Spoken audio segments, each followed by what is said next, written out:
Hi everybody, my name is Karthikeyan. I belong to PGPBM 1921 batch. Today I'm going to talk about Indian economy way ahead. And the way it's going to be ahead is AatmaNirbhar Bharat Abhiyan. The COVID-19 outbreak has brought the globalized world to a standstill. In pre-COVID times, we existed in a world where countries were used to importing all that they could not produce at home. Further, Indian economy has taken a massive financial hit during the lockdown imposed to prevent the spread of coronavirus. This was aggravated by the vulnerability India has seen both on the economic front as well as on the cross-border front. Facing these uncertain waters, government decided to take measures to revive the economy via its flagship program called AatmaNirbhar Bharat Abhiyan.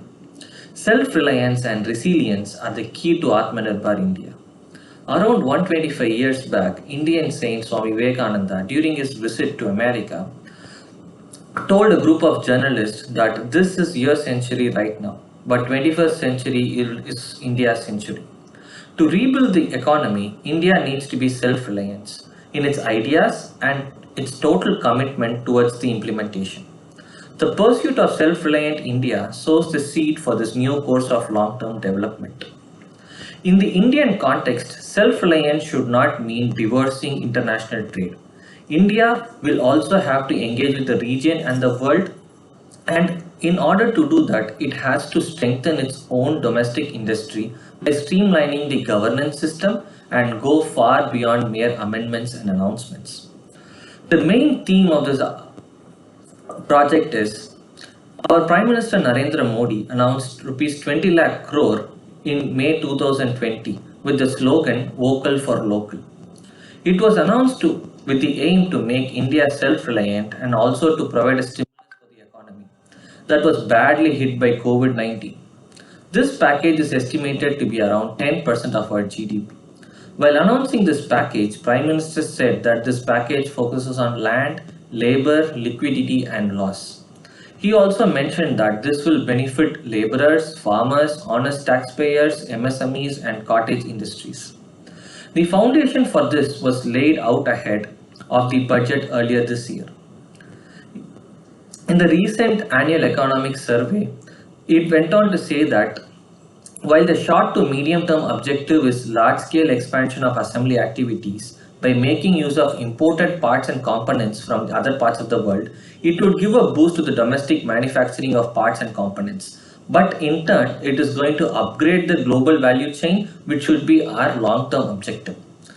Three directions were issued as part of Atmanirbhar Bharat Abhiyan, which was in May 12, 2020. The second one was done on June 5th, 2020, and the third one recently done on November 12, 2020.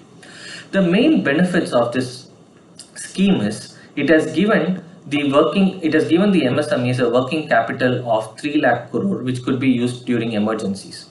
Rupees 20,000 crore for subordinate debt for stressed MSMEs and also 50,000 crore equity infusion through MSMEs fund of funds. And there is 90,000 crore liquidity injection for the discoms, and there is also obviously tax relief to businesses as well as other tax related measures. The Atmanirbhar package should not be seen as a single standalone exercise in the government's commitment to reform India's manufacturing ability amid the global hostile situation.